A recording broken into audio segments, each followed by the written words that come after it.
Hello hello, bienvenue dans cette nouvelle vidéo. Aujourd'hui on se retrouve pour parler de conseils de productivité, d'efficacité et je vais te partager mes 10 conseils pour travailler plus efficacement, pour être plus productif et forcément pour réussir mieux ses études. La première chose qui est importante quand tu t'organises une session de travail, donc notamment à la BU, dans une bibliothèque classique ou chez toi, c'est de toujours travailler le ventre plein. Ce que je te conseille si jamais tu n'arrives pas comme moi à manger le matin dès que tu te réveilles et que tu dois quand même travailler, c'est simplement d'accompagner ton travail avec quelques petites choses à grignoter au cours de ta matinée. Si t'as pas envie de manger tout de suite, c'est pas grave, mais au moins t'as de quoi manger si jamais à un moment l'envie te vient ou si t'as envie de faire une pause aussi. Deuxième chose, c'est aussi de se créer un espace de travail qui maximise la concentration et la productivité. Donc on a déjà parlé plusieurs fois sur cette chaîne, mais c'est important d'avoir son propre bureau, sa propre source de lumière, sa propre chaise qui est confortable, un bureau qui est assez grand, assez profond pour pouvoir y mettre un ordinateur et puis ses cahiers devant par exemple.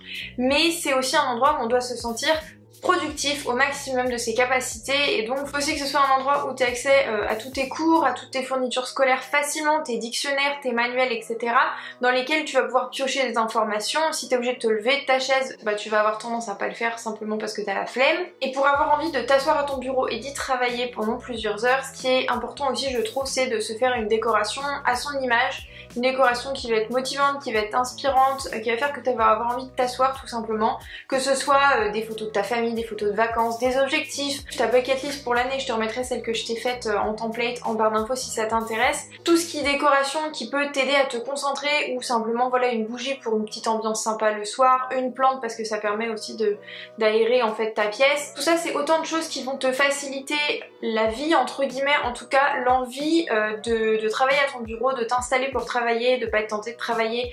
dans ton lit, sur un canapé, etc. où tu vas être mal positionné, tu vas déjà avoir mal au dos, mais en plus généralement on est moins productif quand on est assis dans son lit. Troisième conseil, il faut aussi que tu trouves le moyen de déterminer quel horaire de travail te convient le mieux. Est-ce que tu es du matin? Est-ce que tu es plutôt du soir? Est-ce que toi tu arrives à bosser de 12 à 15 par exemple? Ce sont autant d'exemples qui sont différents selon les personnes. Moi je sais que le matin j'ai du mal à travailler. Quand je dis matin c'est genre me lever à 7h pour travailler jusqu'à 9h mettons. Ensuite ça me gêne pas de travailler évidemment, mais les horaires très tôt, moi je peux pas, je suis complètement dans le coltard. Par contre j'avais des copines qui travaillaient très bien le matin et moi c'est plutôt le soir. Une fois passé 21h, 22h, je peux travailler jusqu'à minuit, 1h du matin sans souci avec ma petite boisson chaude et je sais que je vais réussir à amasser du travail. Je sais que je vais être concentrée à ce moment-là parce que j'ai moins de distractions aussi, je t'en reparlerai dans cette vidéo, mais il faut que tu arrives à trouver les horaires où ta productivité est au maximum, ton envie de travailler aussi, et l'idée de se trouver des horaires de travail qui correspondent à nos habitudes et qui sont en fait bien définis dans le temps, c'est aussi pour optimiser ces heures-là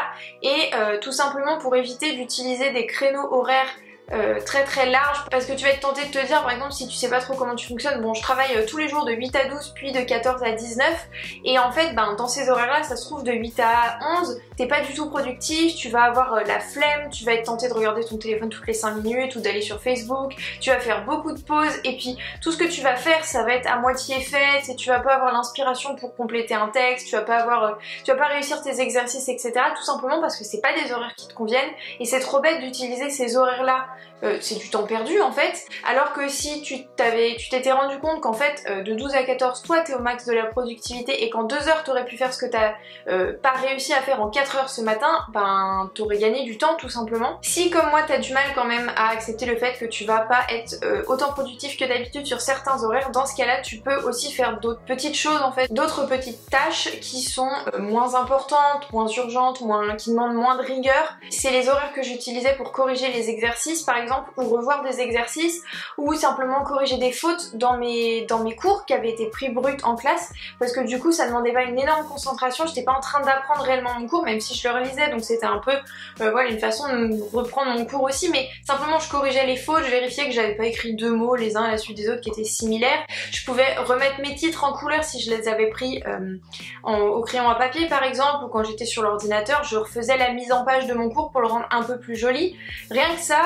ça va en fait tout simplement déjà te faire des petites choses que tu vas de toute façon être obligé de faire un moment ou un autre, sauf que là tu optimises ce temps là pour faire des trucs qui sont pas très motivants, très inspirants, et en plus avec un peu de chance ça va te donner la motivation de continuer et d'être encore plus productif. Et dans ce cas là bah, c'est tout bénef en fait, t'as juste préparé ton corps et ton cerveau à travailler correctement. Mon cinquième conseil concerne les pauses Je sais qu'on dit souvent voilà que les pauses c'est pas spécialement de la productivité, mais en réalité faire des pauses bien définies et optimiser ces pauses c'est être productif. La productivité ça veut pas juste dire amasser beaucoup de travail, être le nez dans ses papiers, le nez dans ses cahiers et juste taffer. Être productif c'est aussi très bien se connaître et optimiser le temps que l'on a à disposition. Et si pour être plus motivé après pendant 4 heures t'as besoin d'une pause de un quart d'heure à faire n'importe quoi ou à simplement glander ou regarder ton téléphone, dans ce cas là fais-le parce que tu te connais suffisamment pour pouvoir décider de ça et c'est ça qui va te permettre ensuite de travailler. Donc il n'y a aucun inconvénient à faire des pauses de temps en temps. Le seul conseil que je te donne c'est en fait d'organiser tes pauses. Alors soit tu peux utiliser la méthode Pomodoro pour travailler qui est une méthode assez simple en fait où tu mets un chrono de travail donc sur ton téléphone, sur ton ordinateur, peu importe, pendant 25 minutes. Pendant ces 25 minutes là tu travailles sans distraction, sans rien et ensuite au bout de ces 25 minutes là tu t'arrêtes comme à la fin d'un examen, tu soulèves ton crayon, t'arrêtes de faire ce que tu étais en train de faire, tu prends une pause de 5 minutes. De préférence une pause, là encore sans les écrans, sans chiller sur Instagram et tout parce que tu vas avoir du mal à t'en séparer ensuite et puis c'est pas spécialement une pause, c'est pas très reposant. Et ensuite à la fin de ces 5 minutes là, hop, tu reprends 25 minutes de travail, tu fais 4 périodes de travail, donc ensuite 4 pauses et au bout de 4 périodes de travail, tu fais une plus grande pause, donc par exemple 25-30 minutes selon les études qui ont été faites à ce sujet là, où là tu peux vraiment te reposer. C'est aussi le moment souvent où tu vas pouvoir changer la matière que tu es en train de faire, donc tu arrêtes de faire, je sais pas, ta civilisation anglaise puis tu passes à de l'italien ou tu passes à de la compta et ça permet tout simplement d'organiser son quotidien et ses pauses aussi. Parce que moi ce que je trouve super important et c'est l'autre méthode, c'est simplement de se prévoir des pauses à l'avance et de les respecter, ne pas être tenté de faire des micro-pauses au moment où t'en as marre. Je sais que c'est compliqué mais l'idée c'est plutôt de se dire voilà, il me reste une demi-heure de travail, dans une demi-heure je fais une pause et ça va te permettre de tenir jusqu'à ces une demi-heure là. Alors que si tu te dis bon voilà je pose pendant 6 heures mais que tu sais pas à quel moment tu fais tes pauses, tu vas être tenté de te dire quand ça t'agace par exemple dans un exercice, un truc comme ça, bon c'est bon je fais une pause maintenant,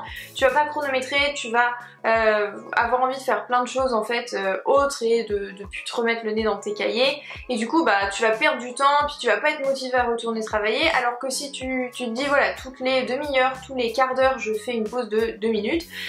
dans ce cas là c'est quand même beaucoup plus simple et tu vas avoir la motivation de tenir et d'aller de l'avant et pouvoir faire tes 6 heures de travail finalement. Mon 6e conseil pour être plus productif et plus efficace, et je pense que c'est un des plus compliqués et que c'est l'erreur que je faisais aussi, c'est de laisser vraiment de côté toutes les distractions, quelles qu'elles soient. Pour ça il y a plusieurs petites astuces. Déjà il y a un truc qui me distrait beaucoup, c'est le bruit, que ce soit du brouhaha, donc des gens qui parlent, ou alors le bruit de l'extérieur, des claquements de porte, et je sais que du coup où que j'aille, où que je sois, même quand je suis dans ma chambre et qu'il n'y a personne, je mets mes écouteurs parce que ça me met dans ma bulle. Je peux écouter ma musique avec ma playlist motivation que je te mettrai aussi en barre d'infos. Je peux tout simplement en fait être dans mon univers et j'ai pas les bruits parasites autour, j'ai pas les claquements de porte, j'ai pas le bruissement des feuilles dehors quand il pleut, etc.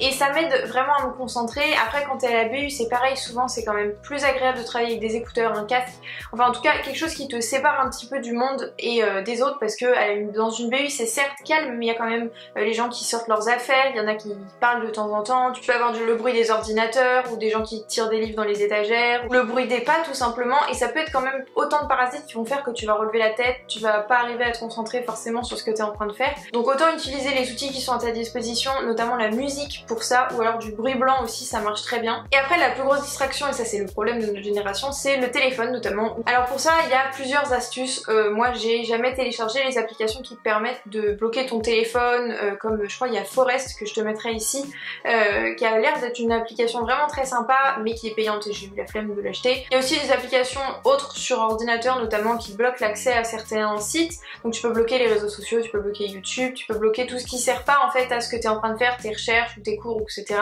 Et moi l'astuce que j'ai trouvée et qui marche assez bien pour moi et que j'utilisais quand j'étais à la fac, c'est simplement de poser mon téléphone derrière mon écran d'ordinateur, parce que du coup il est plus visible en fait, et honnêtement il y a des fois j'ai passé 2-3 heures sans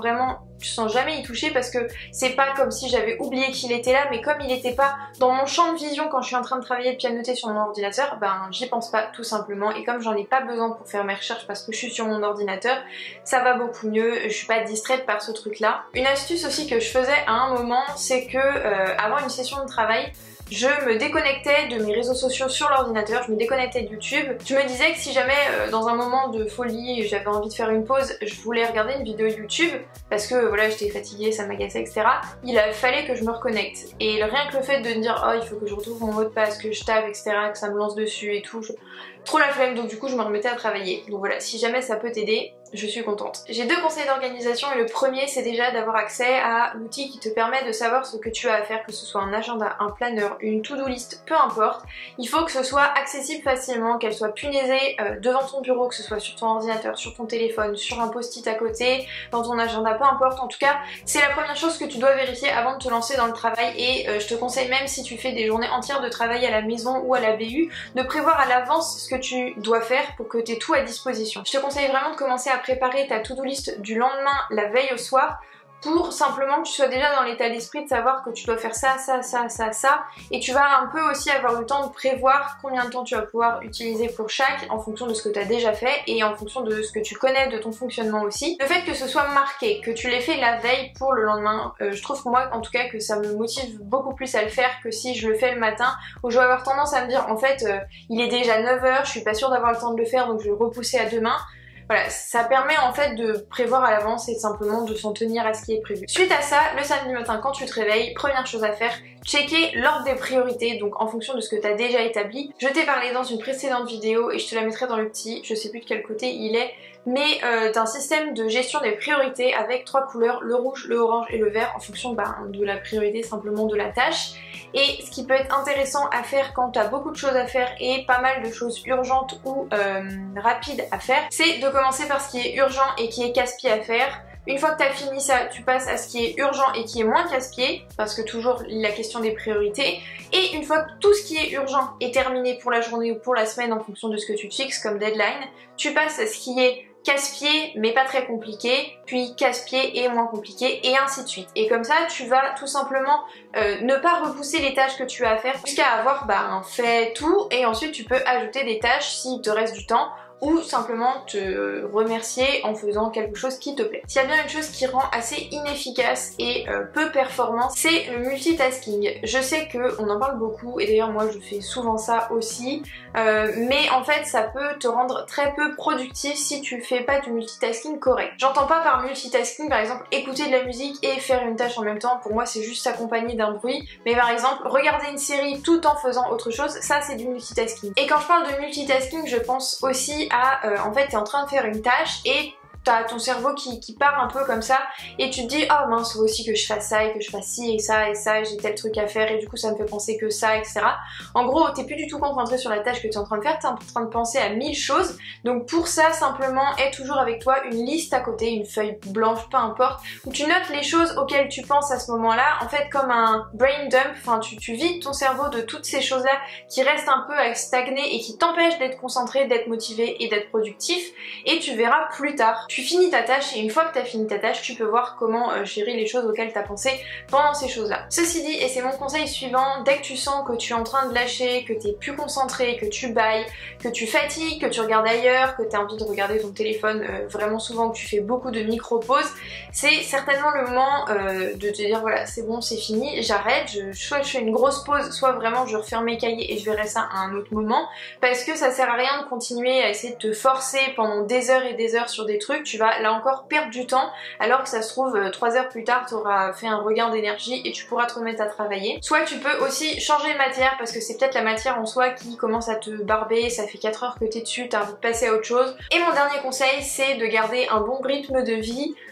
Pour être productif, il faut être de bonne humeur, il faut être bien réveillé, il faut avoir bien dormi, il faut avoir bien mangé. Donc tout ça c'est super important, le sommeil, la nourriture, le rythme de vie, il faut que tu fasses attention à ça. Je sais qu'en tant qu'étudiant, des fois on a un peu du mal à gérer notre temps aussi. Et des fois on va avoir tendance à faire des débuts de nuit blanche parce que voilà, il faut continuer à bosser sur un truc. Du coup ça fait que le lendemain t'enchaînes sur une grasse mat, puis après t'es perdu dans ton rythme, t'as du mal à te remettre à travailler, etc.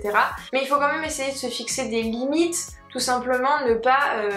bosser tous les soirs jusqu'à 4 heures du matin parce que c'est pas forcément là que t'es le plus productif non plus. Il n'y a pas toutes les informations vont pas rentrer non plus dans ta tête correctement, tu vas en avoir oublié beaucoup, ça va te fatiguer et puis c'est un rythme qui tient pas dans le temps en fait. Quand t'as cours à 8h le lendemain, bah, c'est compliqué, tu vas pas dormir 2 heures toutes les nuits, donc il faut vraiment faire attention à ça et c'est aussi ça qui va faire que tous les autres conseils vont pouvoir se mettre en place si le rythme de vie est bon, s'il est sain, si tu manges correctement, que tu dors suffisamment, bah, tu auras moins de problèmes en fait pour travailler à des horaires un peu plus larges et pour être productif à ces moments-là plutôt qu'avoir envie de dormir tout le temps. Donc voilà, c'est tout pour cette vidéo, 10 conseils pour être plus efficace et plus productif pendant ces études. J'espère qu'elle t'aura plu. Je te rappelle comme d'habitude de t'abonner avec le lien juste en dessous et d'activer la cloche des notifications. Tu peux aussi liker cette vidéo, ça me ferait super plaisir. Et là, j'ai une question pour toi, j'ai besoin de toi. Je pense faire une vidéo FAQ bientôt. Donc si jamais tu as des questions, que ce soit sur moi, sur mes études, sur des conseils d'organisation aussi, sur n'importe quel sujet qui t'intéresse, tu peux les mettre dans les commentaires, je les ajouterai à cette vidéo FAQ. Je te laisse avec 2 vidéos qui peuvent t'intéresser et on se retrouve très bientôt pour une nouvelle vidéo. Salut!